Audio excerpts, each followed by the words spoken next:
নমস্কার বন্ধুরা, সকলকে আমার চ্যানেলে স্বাগতম।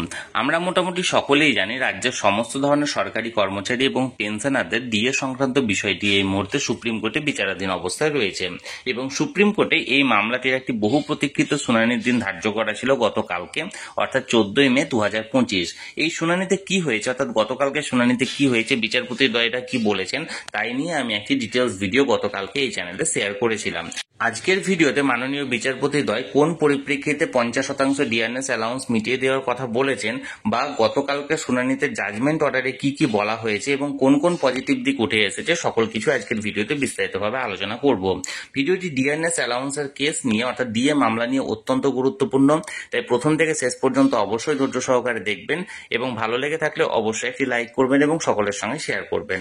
আর সেই সাথে এই চ্যানেলে যদি প্রথমবার হয়ে থাকেন এই রকমের ইনফরমেটিভ ভিডিও আরো দেখার জন্য, যারা এখনো পর্যন্ত এই চ্যানেলটিকে সাবস্ক্রাইব করেননি তারা অবশ্যই চ্যানেলটিকে সাবস্ক্রাইব করে নিতে ভুলবেন না। তাহলে চলুন আমরা ডিএ মামলা নিয়ে কোন বিষয়গুলি উঠে এসেছে সেই ব্যাপারে আমরা বিস্তারিত জেনে নিই।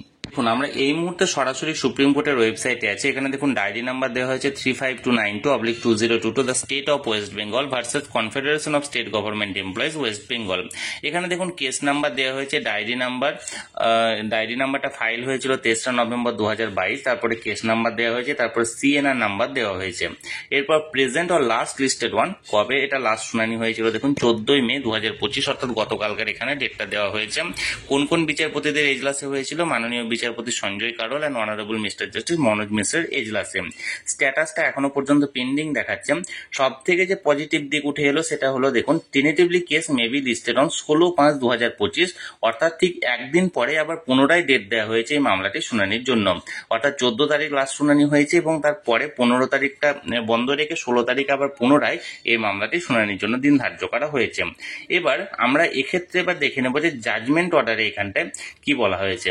নিচের দিকে দেখুন আমরা এলাম, নিচের দিকে এখানে আসার পর এখানে দেখুন এখানে জাজমেন্ট অর্ডার বলে দেওয়া হয়েছে। জাজমেন্ট অর্ডারে দেখুন এখানে 14/5 বলে 2025, 14/5/2025 এই ডেটে যে শুনানি হয়েছিল সেই জাজমেন্ট অর্ডারটা আমরা এবার এখানে দেখে নেব পিডিএফ ফাইলের মাধ্যমে। দেখুন এটা হলো সেই জাজমেন্ট অর্ডার গতকালকের হিয়ারিং এর। এখানে কোর্ট নাম্বার 15 থেকে জাজমেন্ট অর্ডারটি রিলিজ করা হয়েছে সুপ্রিম কোর্ট অফ ইন্ডিয়া।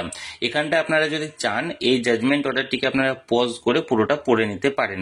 এবার আমরা জানবো কোন পরিপ্রেক্ষিতে মাননীয় বিচারপতি দ্বয় 50% ডিআরএস অ্যালাউন্স মিটিয়ে দেওয়ার কথা বলেছেন। তার যে কারণটি সেটি হলো, এই মামলাটি মানে প্রথম ওঠে 3রা নভেম্বর 2022, অর্থাৎ দীর্ঘ প্রায় 2.5 থেকে 2 বছর 7 মাস 8 মাস আগে, এবং এই মধ্যবর্তী সময়ে বহুবার এই মামলাটি শুনানির জন্য দিন ধার্য করা হয়েছিল, কিন্তু কোনো না কোনো কারণবশত শুনানিটা সম্পন্ন হয়নি। এবারও অর্থাৎ প্রতিবারের মতো এবারও রাজ্য সরকারের তরফ থেকে যে আইনজীবীরা নিযুক্ত ছিলেন তারা কোনো কারণ দেখিয়ে এই মামলাটির পুনরায় আর একবার ডেট দেওয়ার কথা বলেছিলেন। তখন মাননীয় বিচারপতিদের যে পর্যবেক্ষণ ছিল যে বারবার যদি এই মামলাটিকে পিছিয়ে দেওয়া যায়, অর্থাৎ বারবার যদি ডেট নেওয়া যায়, তাহলে সেক্ষেত্রে দীর্ঘায়িত করার আগে অন্ততপক্ষে রাজ্য সরকারি কর্মচারীদের 50% ডিআরএস অ্যালাউন্স মিটিয়ে দেওয়া যেতে পারে। এবং এক্ষেত্রে বারবারই কিন্তু প্রশ্ন আসছিল, অর্থাৎ মানে রাজ্যের তরফ থেকে যে সমস্ত আইনজীবীরা নিযুক্ত ছিলেন তারা ফাইন্যান্সিয়াল বার্ডেনের কথা বলেছিলেন। রাজ্যের তরফ থেকে নিযুক্ত আইনজীবীরা ফাইন্যান্সিয়াল বার্ডেনের কথা বলার পরেও মাননীয় বিচারপতিদের তরফ থেকে এই পর্যবেক্ষণটি ছিল যে রাজ্যের কর্মচারীদের 50% ডিআরএস অ্যালাউন্স মিটিয়ে দেওয়া যেতে পারে। এবং আরেকটি যে পজিটিভ দিক হলো সেটি হলো 14/5/2025 হিয়ারিং হওয়ার ঠিক একদিন পরে, অর্থাৎ 16/5/2025 আবার পুনরায় এই মামলাটির শুনানির জন্য ডেট দেওয়া হয়েছে। এবং মনে করা হচ্ছে যে খুব দ্রুততার সঙ্গে এই মামলাটির শুনানি এই ডেটে হয়ে যাবে, অর্থাৎ 16 তারিখ এই মামলাটির শুনানি হয়ে যাবে। কারণ আমরা যদি পুনরায় লক্ষ্য করি যে এই মে মাসে, অর্থাৎ মে মাসের প্রথমত 7 তারিখে একটা ডেট ছিল যেটা শুনানি হয়নি, যেটা পরবর্তী ক্ষেত্রে 14 তারিখ আবার ডেট দেওয়া হয়েছে। ডেট 14 তারিখের পর আবার 16 তারিখ, অর্থাৎ এই 15 দিনের মধ্যে 3খানা ডেট এর আগে আমরা কিন্তু কখনো ডিএ কেসের ক্ষেত্রে আমরা লক্ষ্য করিনি। তার কারণ হিসাবে এটা বোঝা যাচ্ছে যে সুপ্রিম কোর্টের তরফ থেকে এই মামলাটিতে এখন গুরুত্ব দেওয়া হয়েছে। এখন দেখা যাক এই 16 তারিখ অর্থাৎ আগামী কালকে মামলাটিতে কি হতে চলেছে।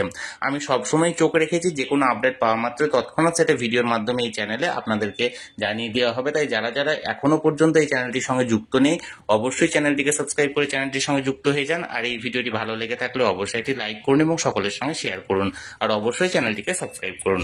ধন্যবাদ, দেখা হচ্ছে পরের ভিডিওতে।